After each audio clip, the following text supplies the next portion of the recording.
Good morning, everyone. My name is Doris Rodriguez, and we'll get started in just a few minutes while we give people a moment to get situated. So if you need to get anything, please do so now. We'll start in a couple of minutes. I also want to announce that this presentation is available with automatic closed captioning. Additionally, we are providing simultaneous interpretation in Spanish this morning, for which I will now provide instructions for our Spanish Zoom attendees to join. Hoy y siempre brindamos servicios de interpretación simultánea para nuestros eventos, igual en persona o en Zoom. Favor de hacer clic en el globo al fondo de su pantalla donde dice interpretación, luego haga clic en el idioma que desea escuchar. En este caso, español. Si quiere escuchar solo al intérprete, puede también hacer clic en Mute Original Audio, que silenciará el audio original. Muchísimas gracias y de nuevo bienvenidas a Sinergia. Estamos agradecidos en tenerlo aquí. If you allow me a second to connect to our Facebook Live.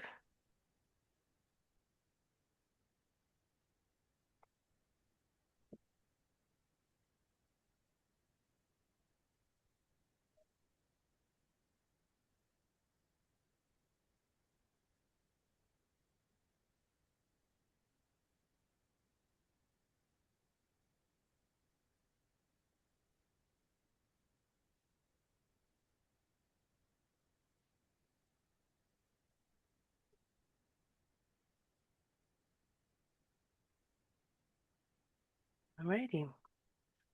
Before we begin, I want to let you know that we are broadcasting today's event live via our Facebook page, and I want to give a warm welcome to those joining us there. Everyone who registered via Zoom will receive a copy of the presentation slide via follow-up email within the next few days. A survey will be shared in the chat at the end of the presentation. We will also have time at the end of the presentation for Q&A. So we encourage questions at any time. However, please remember this is a public forum and we're being broadcasted live on Facebook. Once again, my name is Doris Rodriguez and I'm the Autism Initiative Coordinator here at Synergia's Metropolitan Parent Center. A few words about Synergia's Autism Initiative. The Autism Initiative project is funded by a grant from New York City's Council under Autism Initiative. This project supplements the work of Synergia's Metropolitan Parent Center by bringing an increased awareness to New York City residents, particularly to the communities with large Spanish-speaking populations, about the growing number of children diagnosed with autism spectrum disorder.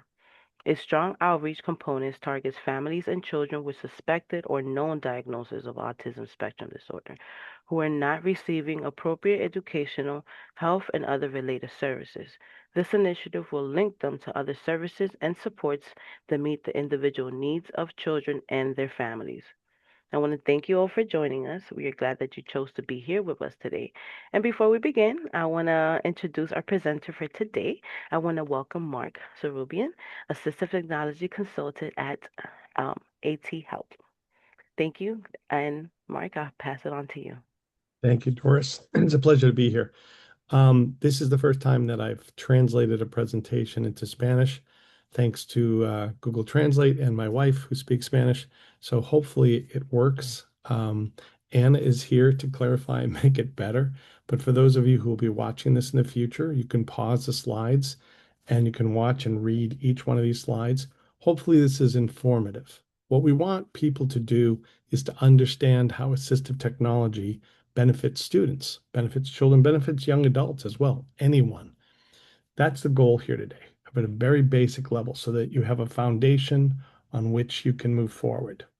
Now, that said, I'm going to go through each of these slides and explain some really important terms on each of them. First and foremost, what you need to really think about is that, and apologies to Anna because I do speak quickly, is that assistive technology is about equity. It's about a person having a right to access, a right to participate in our community, in their schools, and so forth. We talk about an FAPE, a free and appropriate education. That can't occur unless a child has access. A child is not really getting an education unless they can participate. And these tools empower kids to participate. That's the whole key here. Let me go to my next slide. Now, here's a definition of assistive technology. It's a federal definition. It's been around for decades. And back then, way before we had a lot of the technology we have now. And so, just so you know, it's very vague. It's very, you know, ill-defined to some degree, but that's a good thing because that means that it can apply to so many people in so many ways. The most important thing to know is that assistive technology is anything, absolutely anything that helps increase, maintain, or improve the functional capabilities of a child with a disability. Now, this is a very old law, and to some, it might be very ableist, as we say. Ableism meaning that we're looking at this tool in a way that kids with disabilities wouldn't. We're saying that there's a certain normal way of looking at this tool, that it improves people. People don't need to be improved. What it really improves is access. It helps people improve their access to the world and access to participation. Should we change the law? Yes. Should we do it in the current political climate? Probably not, because it might be dismantled. So we'll leave it alone for now. But that's essentially what it's about, improving access for all children. Now, if you want to look at it in a very simple way, assistive technology is needed when a person is dependent upon others for something they would like to do themselves. It's that simple. I love it when someone says, well, Mark, I don't want to give this child this book that reads to them because it will make them dependent. And I'll say to them, well, what are you going to do? Well, I'm going to read to them. It's the same type of dependency. We want people to be empowered to control their own world. So to give a child a book that reads to them so that they can slowly learn to visually track and adapt and learn more words and increase their vocabulary is much better than them sitting with us and us reading to them at a certain age. Always read to your children, but you get the idea. Assistive technology is to increase independence. Now, excuse me, there's a document out there called Myths and Facts Surrounding Assistive Technology Devices and Services.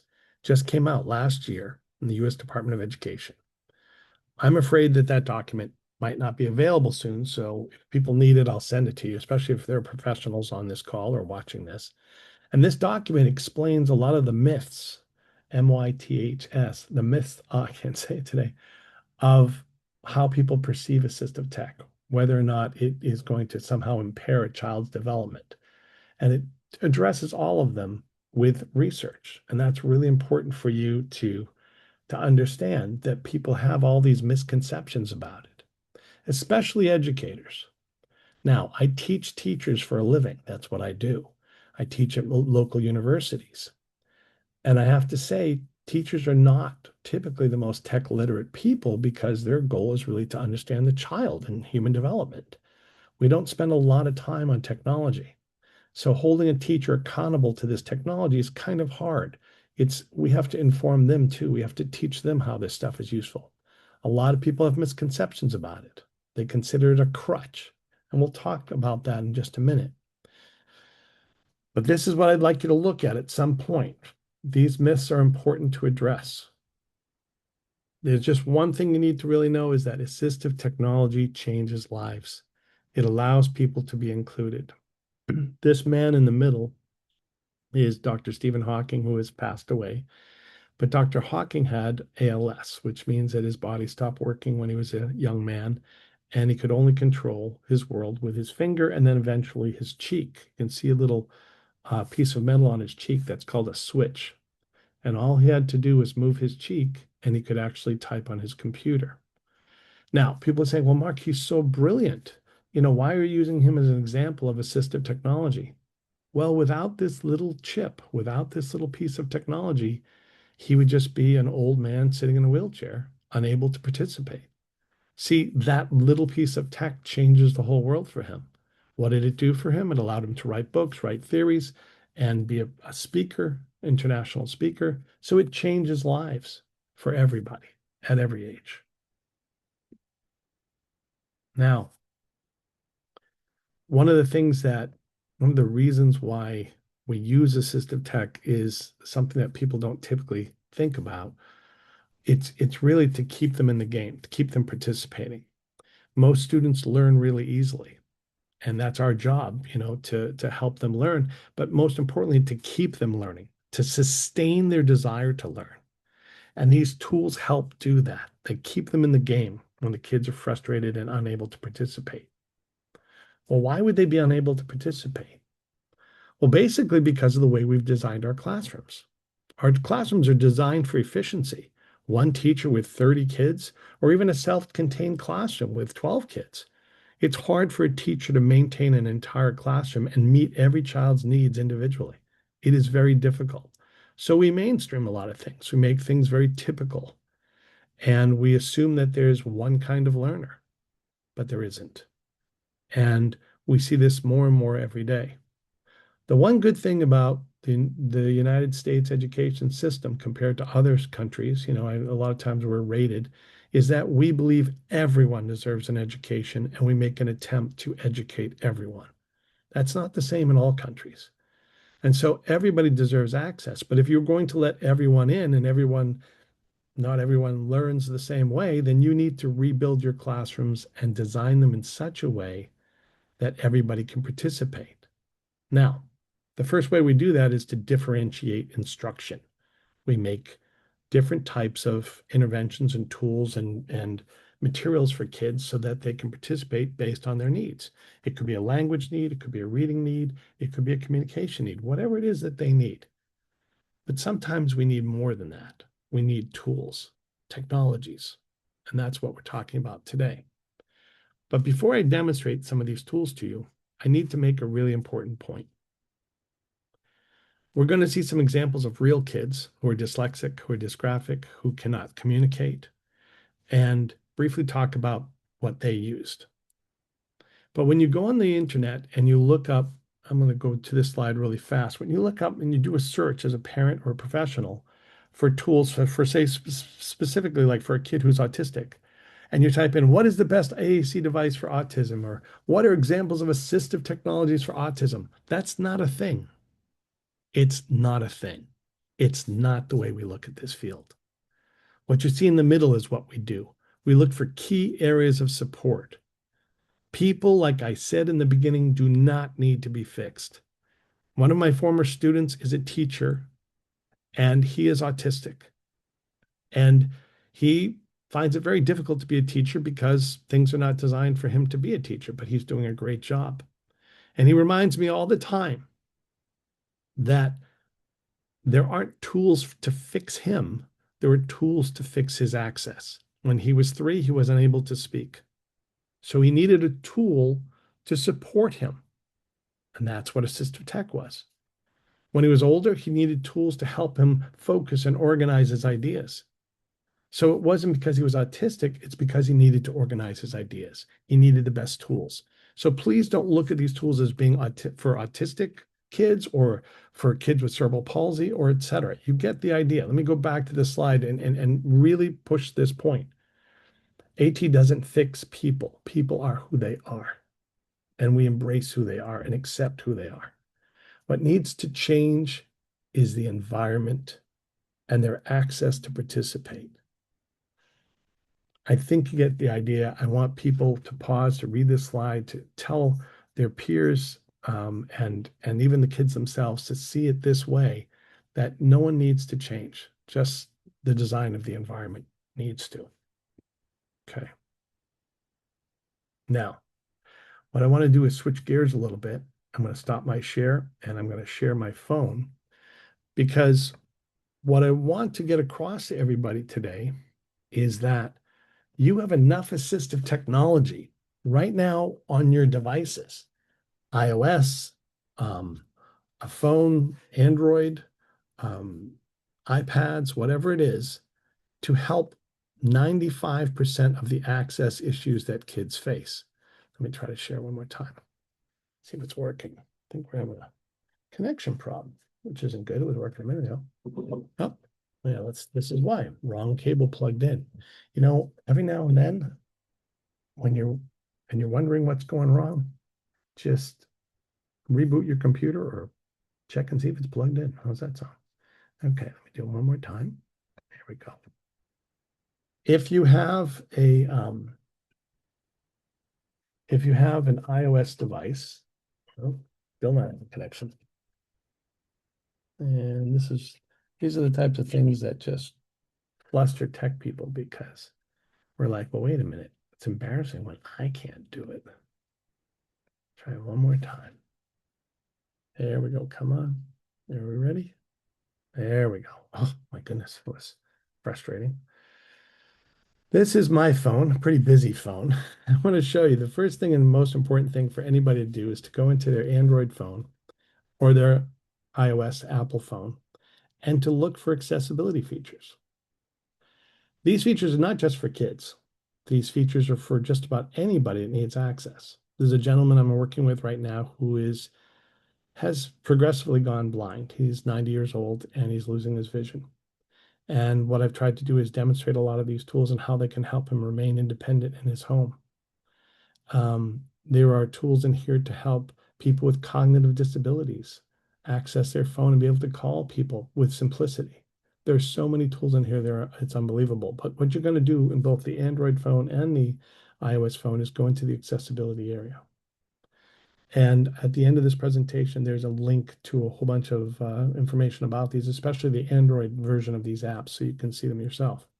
So if you look in your phone, you'll see all these different forms of access. Hardly anybody ever plays here. They don't realize that there's actually in here, this would be really fun if you're sitting around with friends and you want to play around a little bit. There's eye tracking built into the phone. You can control the phone with your eyes. That's not for today, but just if you want to have a little fun. That's how powerful these phones are. Head tracking, eye tracking, controlling it with a switch like Stephen Hawking's switch I mentioned. You can control these devices in just about any imaginable way. What I want you to look at is what's really simple in here for helping a lot of kids. You look at spoken content on both Android and Apple, on iPads, on tablets, everything, even on computers. And you open it up and you hit speak screen and a little speech controller will pop up. Now, you can't see it right now because it's private. It's on my screen. But what it will do is it'll allow me to read anything that I want. I can read anything I want. Let me just go to by just touching, and it will read it to me, anything I want. Now, you can't see it, like I said, so I'm going to have to use a different way of demonstrating it. And I can have anything spoken. See if it's going to work today. We're having some serious technical difficulties, which is pretty funny, actually. Let's see if it's going to work. Well, it's actually speaking. For some reason, oh, I think I know what's going on. What happened was I was receiving a phone call and it blocked everything. So I wasn't able to speak. Let me go back in and see if we can make this work.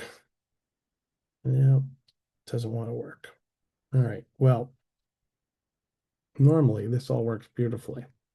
Anyway, this is where I want you to go. Go to spoken contact, go to speak screen, and a speech controller will pop up. So you can do this at home. Here it is, finally popped up.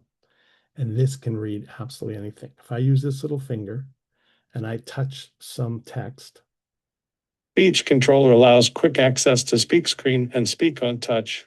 Expand the controller and press play to start reading all content. And it'll read anything to me. Now, that was a very interesting voice. That's my voice. That's my voice digitized. You can even put your own personal voice into your device so that it reads things like as though it's you. So it's not a recording, it's a digital version of my voice. I have a theory out there that if kids with reading problems were to have themselves read their own books to themselves, I'm curious what that would be like, but I don't know. Anyway, it's a very valuable tool to have because you can have it read just about anything. Let's see if it can read in Spanish. I'm not sure if it's going to work. Familiar de los servicios de educación especial para niños en edad escolar Not bad, not too bad. Now, one of the other things we could do to this really quickly is, of course, we could also have this translated. So we can actually highlight all of this and we can translate it, and then we'll hear it in my voice. Well, actually, maybe not. Let's see if it's going to play my voice. No. Let's see. Hey, reading? The Family Guide to Special Education Services for School. So there's so much power in it.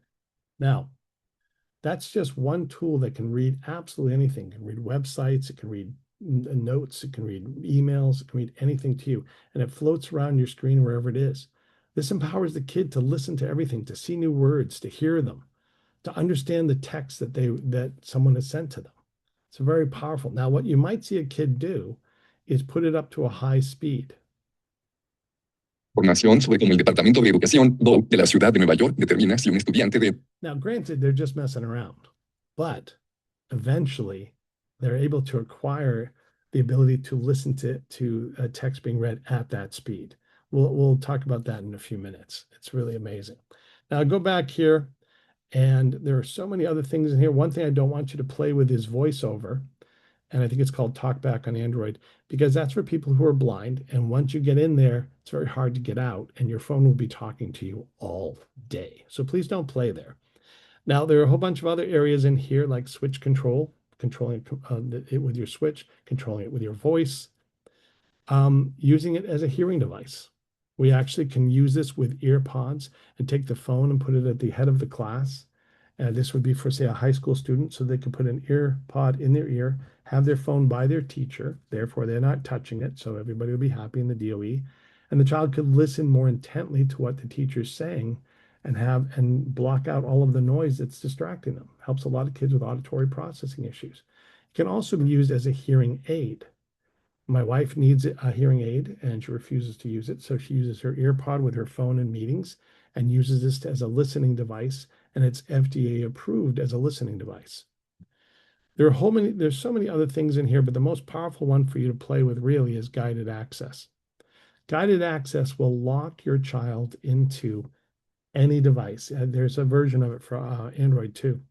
And once you activate it, the child is stuck in that one app, can't turn up the volume, turn down the volume, turn off the device, turn on the device, can't do anything except play with what that app is.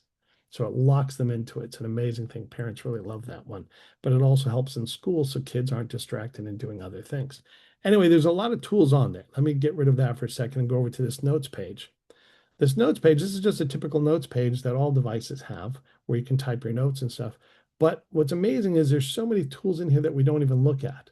It has the ability to actually scan a document, which means I could bring something in front of it. Let me see if I have something here. And I just put it over the device and I click, and it will grab all the text from that device and put it in.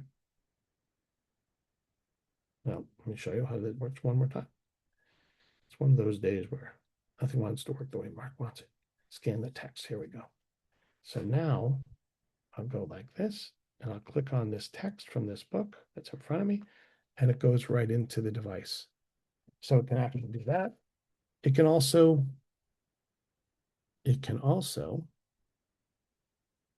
record audio with a transcript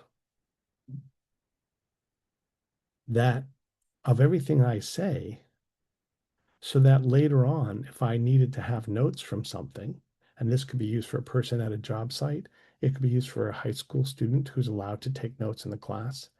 And later on, when they're done, they will have not only the text, but also the actual recording. That of everything I say, so that later on, if I needed to have notes from something, and this could be used for a person at a job site, it could be used for a high school. So this is very powerful. That's how powerful it is. Another thing you can use is just the phone's camera on Android and Apple. You just take a picture of something. This is something I saw at IKEA. I wanted to know what these directions say, and I can actually have them translated immediately, or I could have them read to me. Dry with a clean cloth. Wipe clean with a water-dampened soft cloth and a mild non-abrasive. So I can have anything read to me just by taking a picture of it. power with that. Even Google Translate has that power. It has a camera built in, so someone can have something read to them or translate it immediately. Here's my bookshelf, and all of these titles will be immediately. I'm going to go like this. You'll see the title in English, then it turns right into Spanish immediately. And it can have those things read to me so that I know what they say. There's power in a lot of the tools that are just built into these devices. Now, there are a lot of dedicated tools out there too. And I'm just giving you a teaser. I don't expect anybody to learn any of these things. Pequeños, This es Mando de Sesame Street. this tool is for amigo kids está pasando por un momento difícil. Necesita tu ayuda. to practice self-regulation of their behavior. It's about a little monster that's frustrated, Escoge una actividad. and it's a free activity where the kids can practice breathing exercises and calming exercises. Para escoger una actividad, toca una. I should stop it for a sec so I can speak, but I think you get the idea of what it does. Let me see, I'll upload another one. Hang on one sec. What's really valuable about it is that a lot of kids adapt to it really, really easily. I had a 4-year-old kid who was non-speaking and he was autistic, and he was able to actually play with it without any direction. He had grabbed the iPad and played with it while I was talking to his parents, and he did really well with it, which was amazing. So it's a really great little app. But there's a lot of apps out there. There's a lot of other apps out there. There are paid apps that help a lot of kids out there. This is one that helps kids understand the things they have to do throughout the course of the day, the things that they have to do to get dressed, for example, get ready for school. They can check them off. They can hear them. You can put recordings in here, little videos to help kids do it. So this is one's called First Then. There's so many tools out there. Here's another tool out there. This one's called Easy Reader. And with this one, a child could have anything read to them of any age, any child. And this is for kids who are blind, kids who are dyslexic, kids who cannot read well. And it will read An environment interaction. Throughout history, read any book to them that's available. There are tools out there for communication, something that we can talk about as well. Let me see if I can orientate this right so you can see. 1 second. There we go. Yeah, it doesn't want to work that way, so we'll just do it right side up. There we go. Hang on a sec. You can, yeah, it doesn't want to work. Come on. Today is, Yes. There we go, finally. So basically, with this tool, you can build any type of communication system that supports kids with, who are non-speaking, or kids who speak a little bit, but really can't get their full ideas out. And we'll talk about that in a minute as well. So simple communication devices can be on a phone, can be on an iPad, can be on a computer. Let me show you couple more things just to give you an idea of what the field's like. And then finally, this is where our field's getting a little different. This is actually called 11 Labs. It can build communication words using a person's voice. Let's say a child only had a few words. We can actually take those words and turn their words into a voice. It's a lot more complicated, but I want to give you an idea how sophisticated the field is. This is not my voice. This system listened to my voice, and then it can read anything as though it is me now. I didn't record this. Surabian, and I'm going to hopefully explain assistive technology to everyone in a way that it is easy to understand. So that's not me. I taught it how I speak, and now anything I type, it will speak as though it's me. I know that's a little frightening, and I just want you to see that that's how sophisticated our field is, that we can actually create a person's voice just from a few words. So if a person's losing their voice or only has a few words, we can give them a voice that sounds very much like them. Let me get back to the presentation. And if there are any questions about that, I'll take those right now as we're coming back to the PowerPoint. Are there any questions, Doris, on that? It was just a teaser to give you an idea of what assistive tech is out there. Okay, I don't think there are any questions. Somebody said, what's the app's name, please? But Which app? Which app? maybe Ms. Toribio can ask the question again. Probably. And specify. It was probably the one about for Sesame Street. Let's see. The Sesame Street app, if that's what it was, is breathe, the word breathe. And you can find it. It's free. It's really fun. There aren't a lot of good tools out there for self-regulation, but if anybody wants to get into that more deeply, we can talk about that at some point. But if that person has a question, Anna, they can just ask. I'll move on a little bit. Now, there are 4 things that you need to know about assistive tech. Now, they have a general idea of the different types of things that are out there. There are so many things. But the first 2 of these rules are pretty obvious. They're part of the law, that it increases your ability to participate and it reveals potential. But the last 2 are 2 that I've added after doing this for 4 decades, because there's a lot more to this field than you think. And as I said, you can pause this presentation after it's recorded and you can watch it and you can read these things for yourself. But let's go into these 4 different ways that AT is used. Now, the first and foremost is it's used to improve access, provide access to a kid. This young man can't use his hand to turn pages in a book. So what's really beautiful is he's able to flip pages with his fingers on a screen in the same type of format his friends are doing, a real book. This is the real book, but it's accessible. And so therefore he can feel like he's participating in the class typically like everyone else, because it looks like the real book, it reads to him, and he can actually manipulate it. That's providing access. And that's what a free education and appropriate education is all about, providing access. So that's the most obvious. The second part of assistive tech is that it reveals potential that we would not otherwise see. This young lady is blind, she's non-speaking, and she's a quadriplegic. And when I met her, her dad says, well, the school doesn't believe that she's cognitively capable. And Mark, I think she's capable of spelling. Now, I've seen a lot in my career, and I know enough to just reserve judgment, to listen to a parent and just try to prove what they're saying, because I can't prove one way or the other. You can't prove that a person has cognitive deficits or doesn't have any cognitive deficits based on the fact that these testing materials are not accessible. If she's blind, she can't see them. If she's physically disabled, she can't interact with them. And if she can't, speak, she can't talk about them.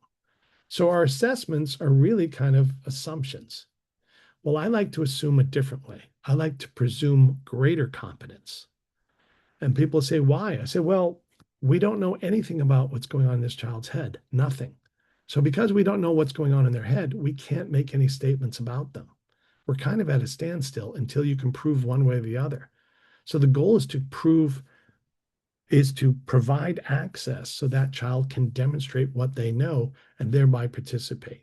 So what we did is we took a switch, like I mentioned, that Stephen Hawking used, and we put it by her head, and we realized she can hear, so we started to have letters of the alphabet spoken, and then we told her to spell her name. And her name is Tara with a T. So listen to the letters being spoken by the computer and watch what she does. All right. Move the camera on this time. I want you to hit the switch for the first letter of your name. Okay? First letter of your name. Listen. First letter of your name.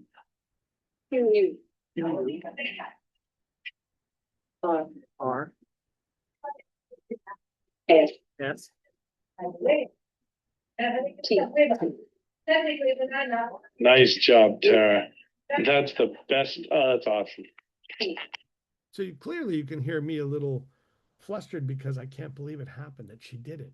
I'm shocked because I didn't know whether or not she could.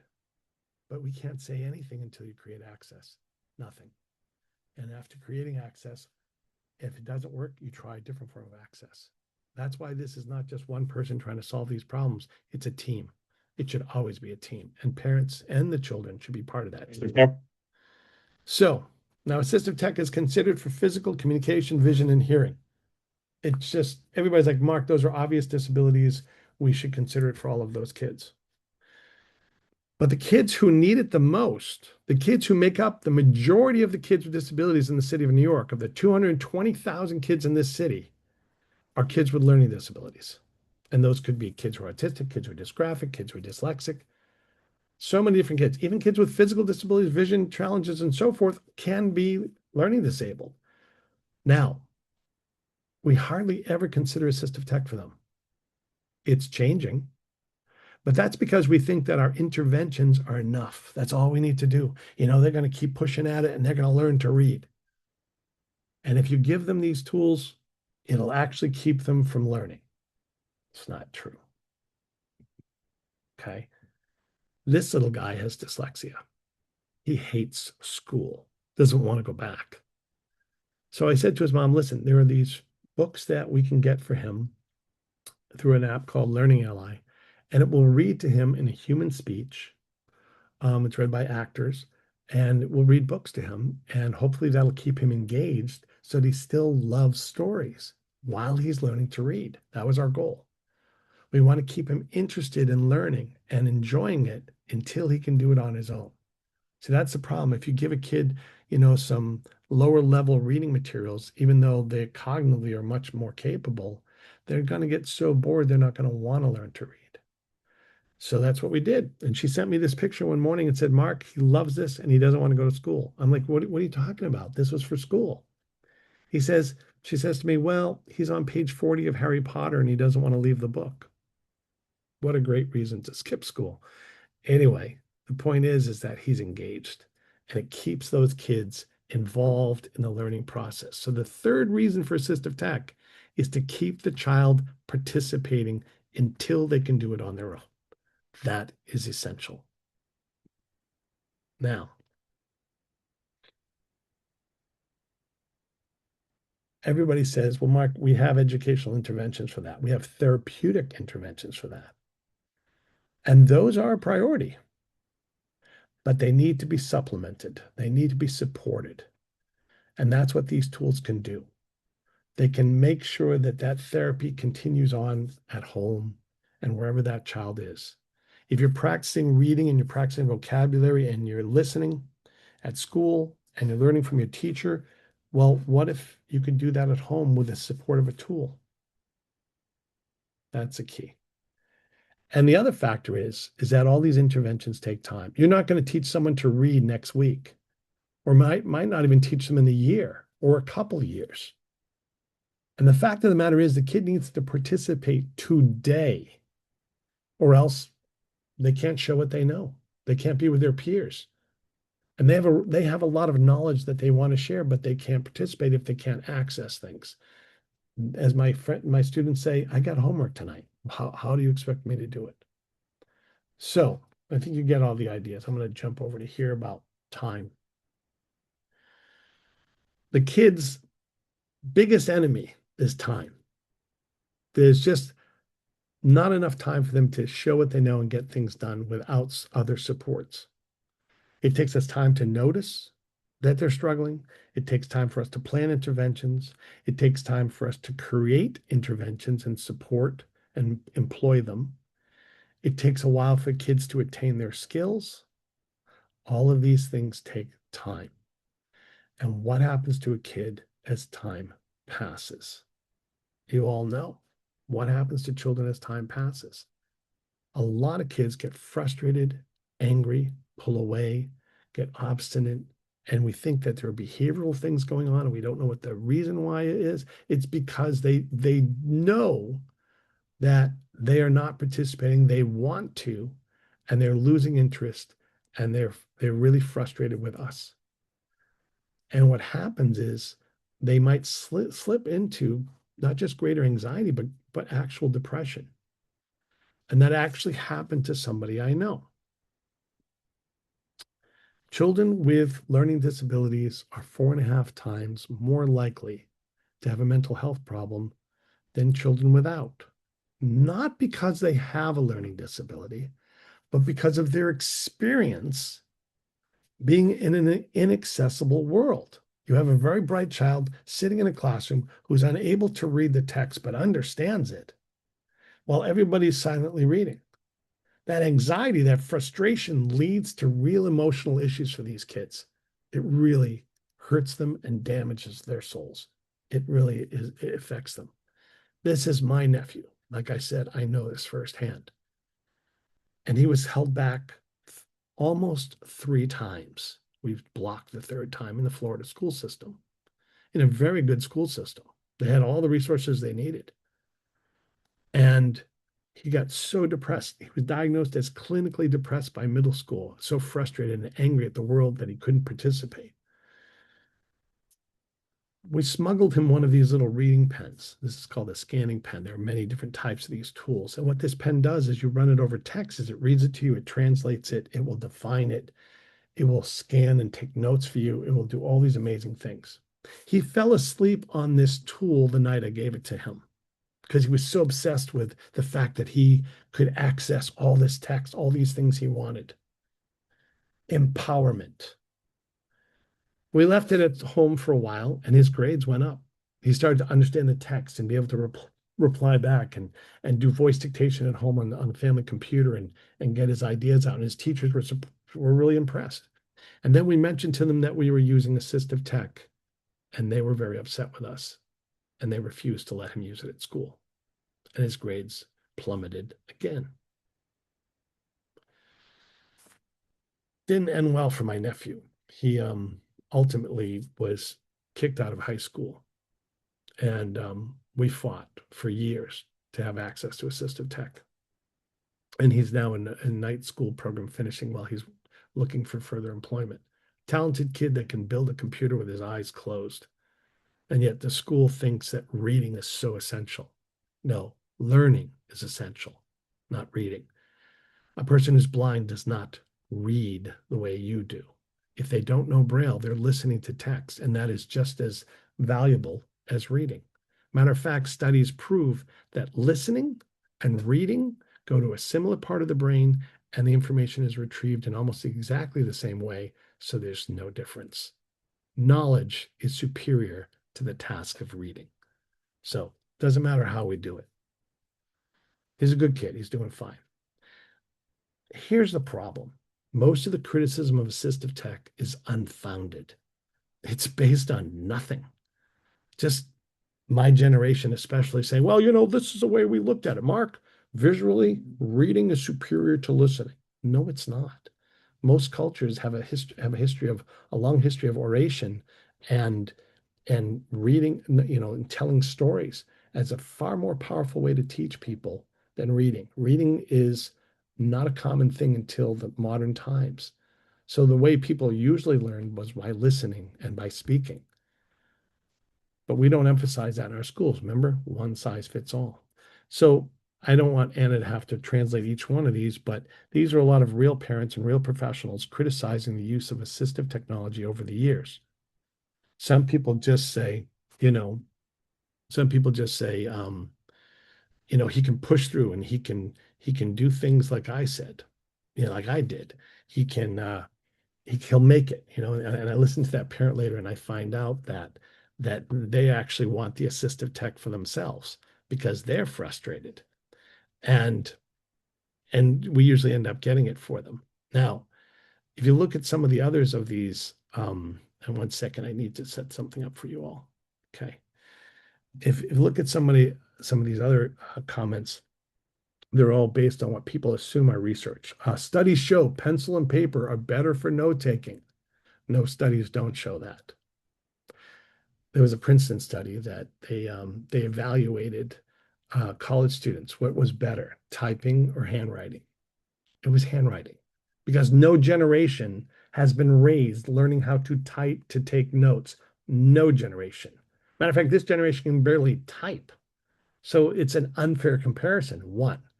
2, they didn't use the right tools. When we type, we don't just use a word processor.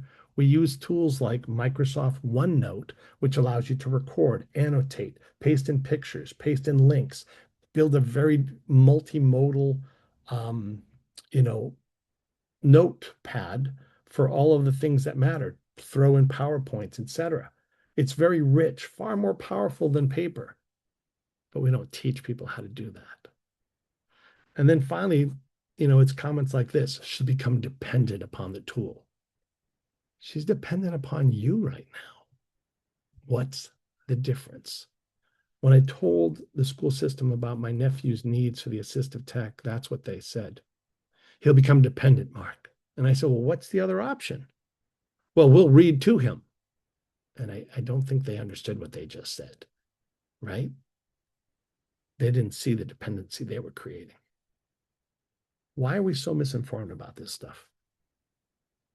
Now, I didn't have gray hair when I started in this field, okay? This is 40 years of this, and nothing has really changed to the degree that I want it to. Let's put it that way, okay? And the Department of Ed tool that I mentioned in the beginning, I encourage you to look at those myths.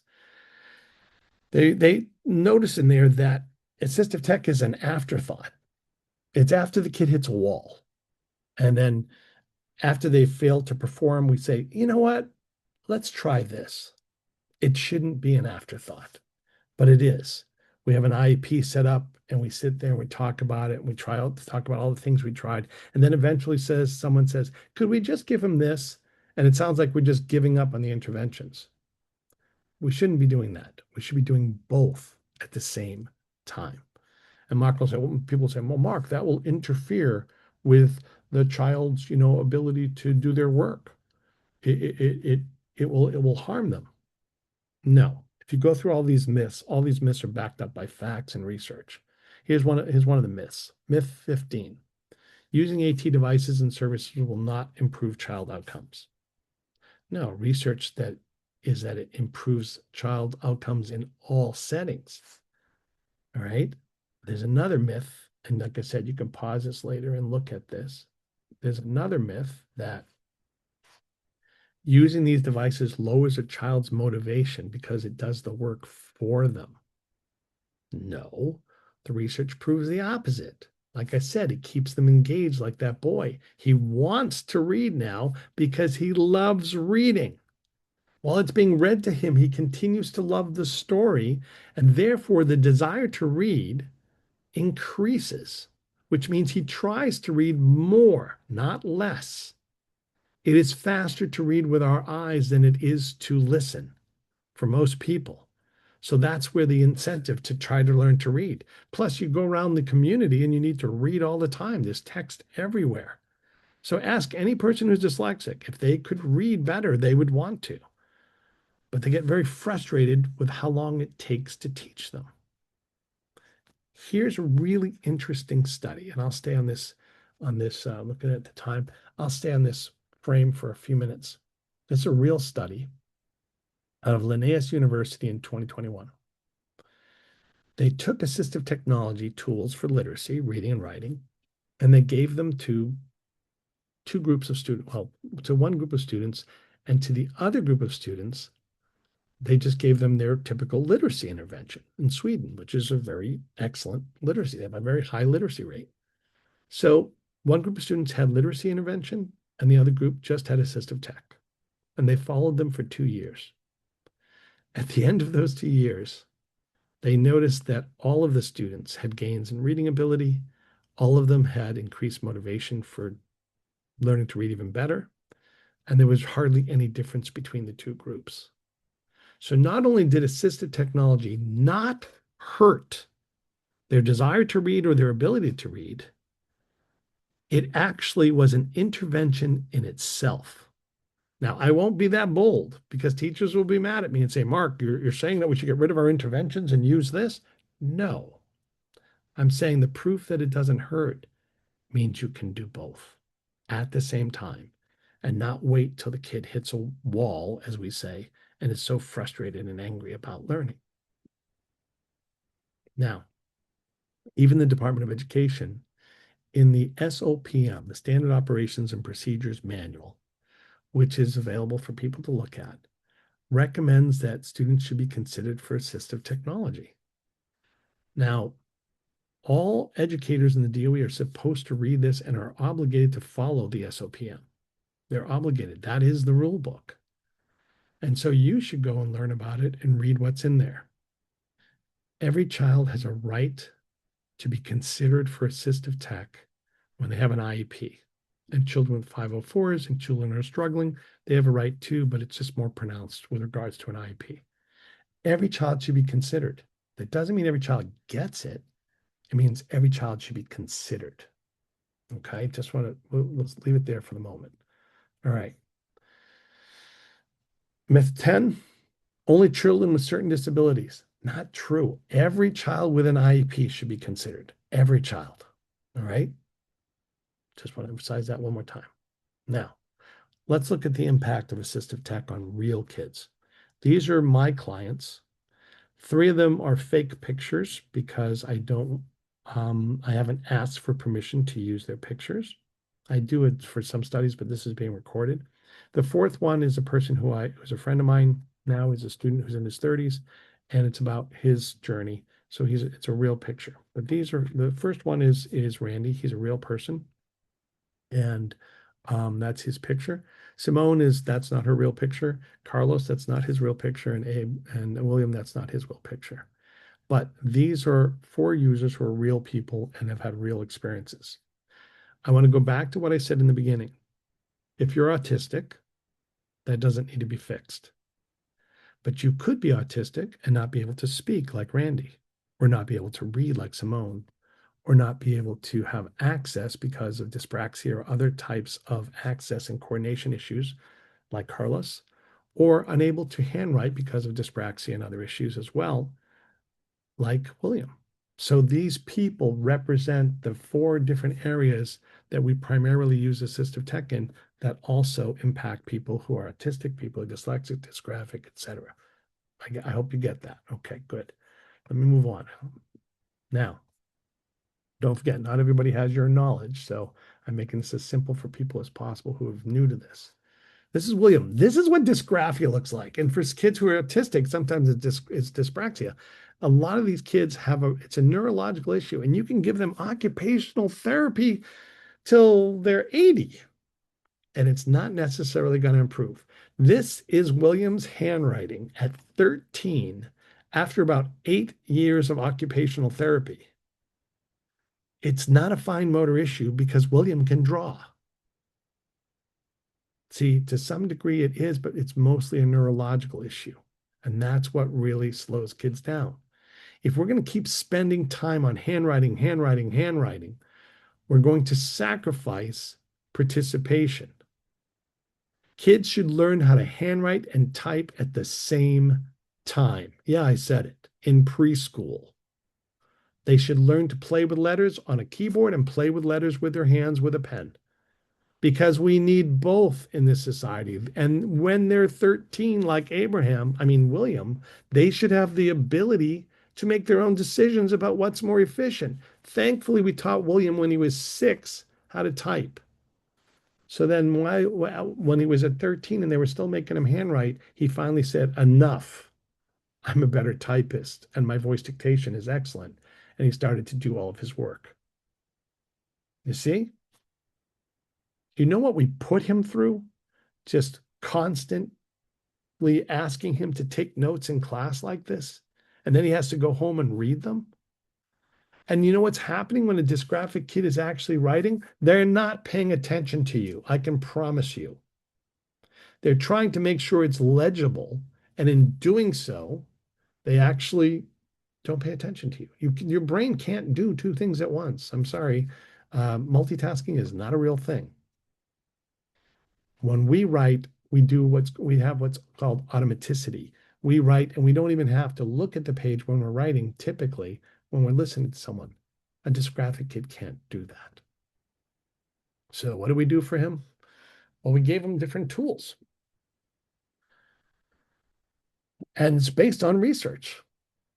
The fact of the matter is, typing is only superior for one group of students in school: those who have handwriting challenges. Otherwise, it doesn't matter. Handwriting versus typing, kids learn them both. It's no big deal. But for kids who are dysgraphic, typing is easier with regards to a cognitive load. Because instead of trying to make the letter, and see it and make it, they just find the letter. Makes sense? That's the research. But dysgraphia also affects math. for a lot of kids. They can't read their own math problems. They screw up their place value, and it's really hard for them to, line up their equations. We use a lot of tools where the kids can literally type out their math. It doesn't solve it for them. It just allows them to type it out so that they spend more time solving the problem than writing the problem. We have tools for, William was also had pretty significant ADHD or inattention issues. And so if you asked him to read something in school like this website on the left, I don't know about you, but I would literally go down this rabbit hole, no pun intended. I would go down this rabbit hole and I'd get lost in all of these links. But with this tool, I press a button and it makes that website look like this simple text on the right with no distractions. I can focus, I can print it out, I can have it read to me, I can enlarge the text, I can do anything to this document I need so I can learn. He uses tools like that in high school. Where is he now? That's not him, but it's a nice, cute picture I added. He's an investment banker in New York City and an advocate for the disabled. Matter of fact, he helped put that Broadway play on kids who are autistic at their I think they were having a prom or a party. He put that on Broadway with some of his friends. So he's a very brilliant young man. And by the way, he still can't spell well. And he still can't read his own handwriting. And who cares? Seriously. He's having a great life. This is Carlos. He has a physical disability. Can only use 3 fingers. He can't turn the pages in a book. He can't hold a pencil for math. He had inaccessible curriculum in every grade. Do you really think a teacher has time to make the grade materials accessible? They don't. They just don't, especially if it's an inclusive classroom. And therefore, it's always after the fact. Someone tries to get him something, they modify his work, and they try to make it quicker and simpler and easier for him to use, when actually, if we just gave him the right tools, he could do it himself. We have eye tracking tools, we have head tracking tools, we have switch control tools. We have tools that allow him to talk to documents, because that's what Carlos does. He talks to all his documents. He runs his entire computer with his voice, with a very powerful voice program. He's mastered his computer because of that. He wasn't able to read till he was 12 years old. Why? Because none of the materials were accessible to him. And everybody just passed him along because that's inclusion. Let the boy in the wheelchair just, socially promote him. It wasn't until he was in middle school that he really buckled down and started to focus. Where is he today? New York City school teacher with a degree in computer science and mathematics. Was a mathematics tutor at CUNY because he did all the math in his head, and now he speaks math with his voice. Brilliant kid. Family man. First person in the history of his family to go to college. This is Simone. Simone has dyslexia. Brilliant girl. Very positive person, very positive human being who hides the fact that she was so angry, frustrated, and depressed all through school because she knew she was smarter than people were telling her, and her grades showed, but she couldn't read. She had 8 years of Orton Gilliam, one of the best interventions possible for literacy, and she still couldn't read. She's now 33 years old, and she still can't read. We're talking a decade or more of interventions. We can't promise that someone will learn to read, but we can promise that a person can learn.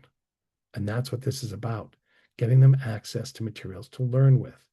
They denied her assistive tech all through school, even though it existed, because it would be a crutch. What happened? Well, she became an adult, and she decided that she would find tools that would help herself. So she started to investigate them. This myth talks about whether or not assistive tech should be considered part of a secondary transition process when kids leave school. It should be, not just for communication, but for all needs. Every child should leave with tools that they need to support them in the real world. Like word prediction, which is what she used. You can't always use voice dictation where you speak. Word prediction's amazing. Like right here in this sentence, I'm spelling the word extraordinary, and all I can do is spell XTR. That's all I remember. And look what pops up, extraordinary. We have very sophisticated word prediction, better than what's on your phone. Amazing word prediction. She used what's built into devices like your computer, or in this case, Microsoft Word, where everything could be read back to her. So she used all of that and mastered it as an adult. And she used books that would read to her and eventually acquired the ability to listen at 540 words per minute, which is almost twice what you and I can do. What happened? Well, based on this study, it worked. This is a study of high school kids who we gave up on, who were not readers, and they gave them text to speech, where text was being basically read to them. And by the end of the year, the kids were better readers, had larger vocabularies, more interested in reading, and had greater comprehension. These were the kids we gave up on, which proves that everyone always can learn, and that we should never give up on anyone, and that these tools are valuable. So what did she use them for? She used them to go to Syracuse University and graduate with her master's in special education and her Juris Doctorate, and is now a lawyer in the city of New York for kids with disabilities, and still can't read well at all, but listens to her work materials at 540 words per minute. That's the power of these tools. You can't promise that a child will overcome the challenges they're facing. So you better have tools to help them overcome them if nothing else works. This is what she said. Great quote. She said, assistive tech does not provide an unfair advantage. It's in Spanish below. I do not believe that my AT helps level the playing field, but rather it allows me to play. You can't make the world fair, but you can make it so that everybody can participate. That's the key. Without my AT, I could not read the words effectively to understand and therefore demonstrate my knowledge. She had knowledge she wanted to share with the world, but she couldn't demonstrate it because she didn't have the right tools. Finally, Randy. Randy is non-speaking. He was deemed intellectually disabled. Remember what I said early on, that you can't determine that if your kid can't talk and can't participate. You can't say anything about what's going on in someone's brain unless you have access to it. In other words, they can express themselves. So until somebody can express themselves, there's nothing else you can say about them.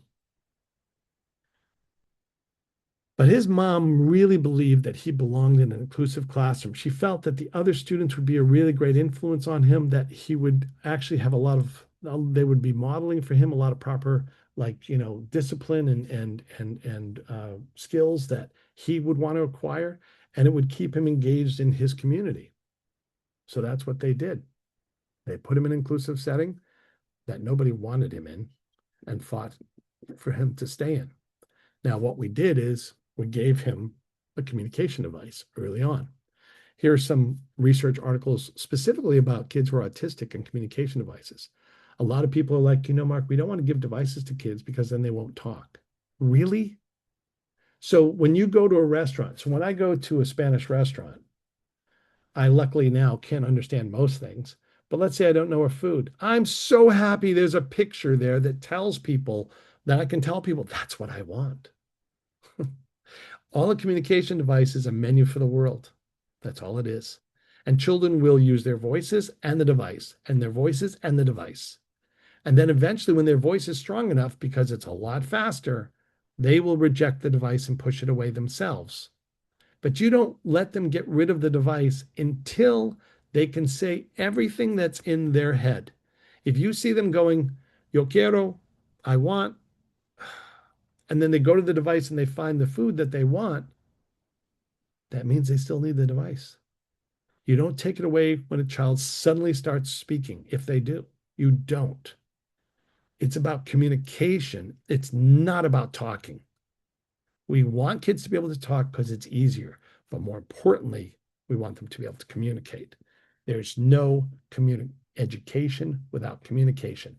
And if you have a preschooler who's not speaking, or a kid in kindergarten or older, the primary goals for that kid revolve around communication, not education.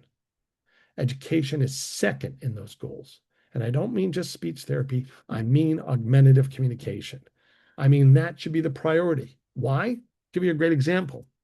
Randy had no academic skills until 5th grade. That's how much he struggled physically, intellectually, communication-wise. He struggled. No legitimate skills until 5th grade. And then in middle school, he probably was doing about 30% of what his peers were doing. Not very promising. And by high school, 50% of what his peers were doing. But we call this a developmental delay for a reason. Everybody continues to learn throughout their entire life. Hopefully, by the time they're 21, they get the full education they deserve and they need. Not always. Randy stayed in school till he was 20. By then, he had made a lot of gains, and he did it. Just say. Just remember, if you can educate me, who can you educate? Well spoken. Randy learned to speak when he was about 9. It's still hard for him, severe dysarthria. He started to make gains in his education. It took him a long time. He is now 30. And it took him a while to get through school, but he has a degree in sociology from Hunter College. This is a person who we deemed moderately intellectually disabled. You see how poor our evaluation tools are? If you ever want Randy to speak at any of your professional development things, please call him. He's a great kid, great young man. I'm just half my age, so I say kid, sorry. But if Randy can make it, like you said, who can't? He had no chance of getting through school. No skills by 5th grade? All right. I think you all get the idea. Now, Mark's mantra, nobody leaves a grade, nobody leaves school without skills or tools. It's that simple. Nobody. You're sending a dyslexic kid out into the world unable to read without any tools, or you're sending a kid who can't communicate effectively out into the world without any tools. That's educational neglect. We try our best, and if the skills are not within the person to be used, then it should be outside of the person through their tools. One or both.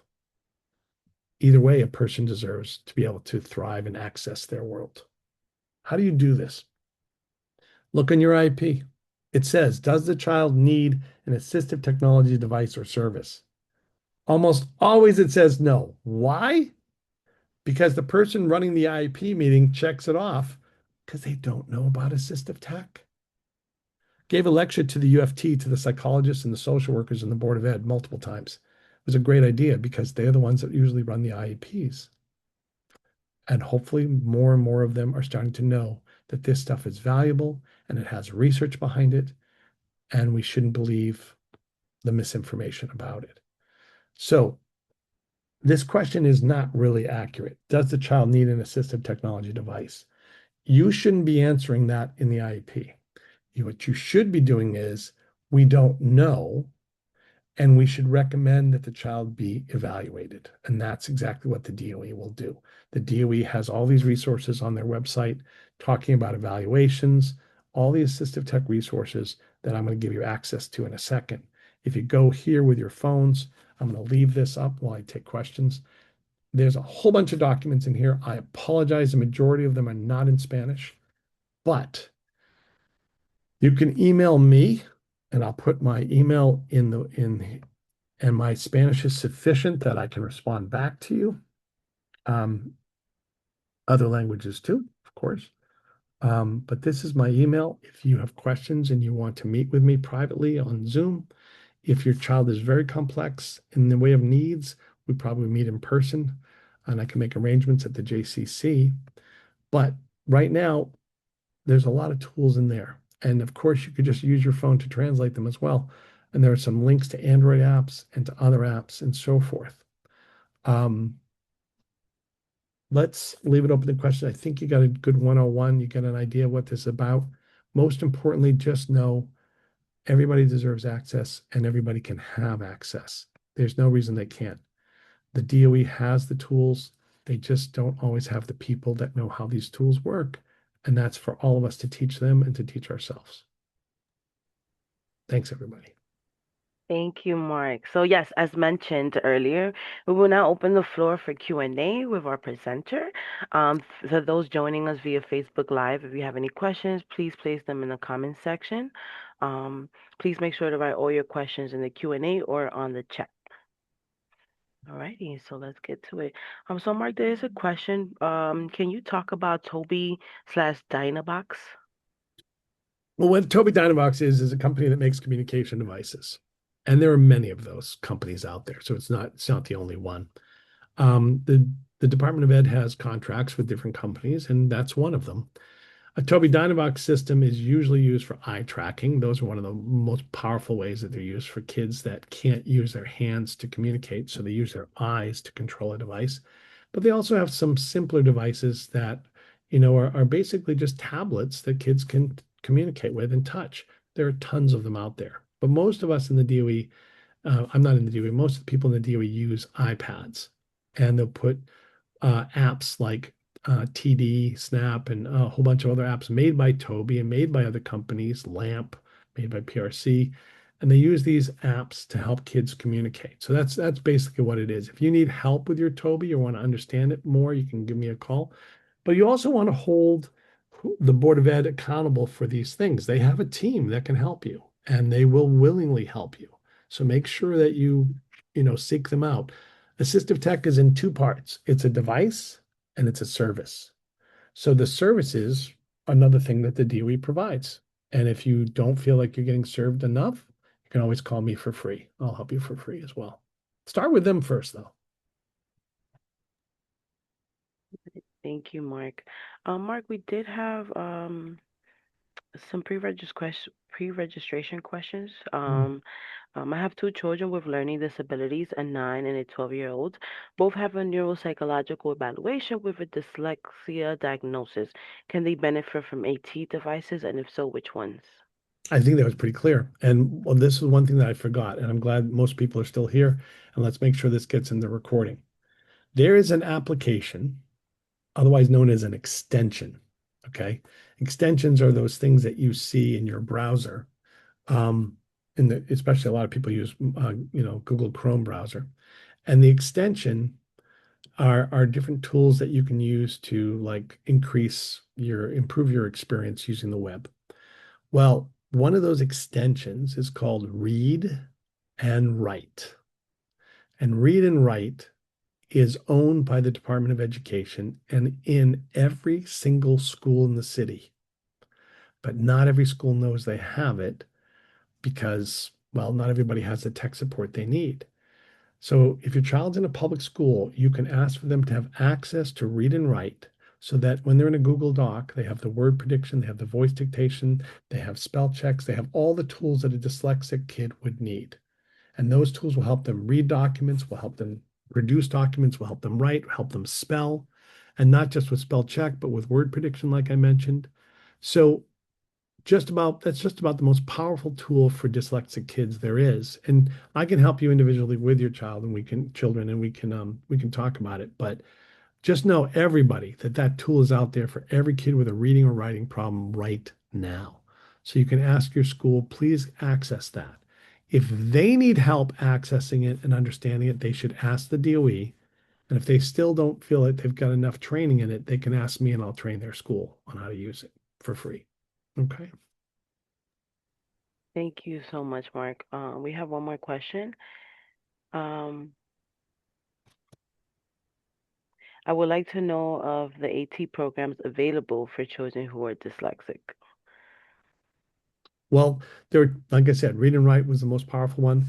Learning Ally and Bookshare and Sora, Sora, which is connected to the New York Public Library system, all have books that can be read to kids with actually decent voices. There are devices out there, like, I don't know if I have it handy right now. There are things like reading pens out there that can read. So a kid runs it over a book and it will read to them.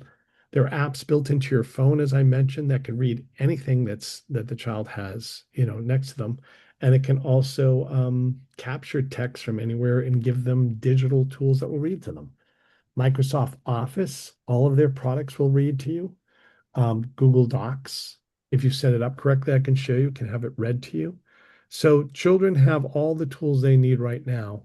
We just need to get started on that. So once again, if you need help with that, and if Doris wants, we can get a little more specific and have things just for communication and presentation sometime, and just for dyslexia and just for dysgraphia, et cetera. Because like Doris said, this is 101. So 102 could be whatever you want. Awesome. Mike, there's another question. Is there a way for an assistive technology professional to come or provide therapy for the child? That is, to go to the school to help the teachers with that assistive technology. There is, and we call that a related service provider. So these related service providers, they are, they can be everybody from an OT to an AT provider. It's just hard to find AT providers. That's the problem. So we try to use the people in the Board of Ed. They have a whole talented team called the Center for Assistive Technology, and their team is really talented. So those people can help. And then if they're not able to help you individually, there you can hire private people through the DOE. There are lists, but I'm not sure how those lists look right now. Because I got frustrated with that process, I established what I established, and I'm free. So after you pursue all of those other venues, you can contact me and I can offer, help to the school. I can't go in on a regular basis, but I can go in and I can train the school and show them how to use these tools. That's why we created what we created, to be an information center for families and individuals. So I don't see any more questions. So I wanted to say thank you for everybody who's joining us today. And I hope you enjoyed today's presentation of Assistive Technology 101. I know I definitely did, Mark. So special thanks for you for leading this webinar on such an important topic. Also, I want to encourage you guys to complete the survey, which I just added to the chat. And also, if you have any questions that you would like me to share with our presenter directly, please let me know, and we'll make sure to get those out to Mark. Everybody should have my email. I did reach out to everybody prior to this presentation to remind them to be present. So feel free to reach out. And also, Mark, I did include your information on the chat as well, your Facebook, your Twitter, your LinkedIn, as well as your direct email. So Doris, I should probably change that. The Facebook and the Twitter I don't really use. okay. Yeah, the LinkedIn and the website are active though. Yeah, the Twitter I don't really use anymore. Um, and Anna, thank you for translating. A lot of work. I speak quite quickly. Thank you. Yes, thank you always. So I'll just stay on for just one more minute for those to complete the survey. And again, Mark, thank you so much for being here today, and I hope that we can continue this collaborative in the future. Definitely, Doris. Thank you. Thank you. Have a great rest of your day and enjoy your weekend. Take care, everybody. Bye. Bye bye.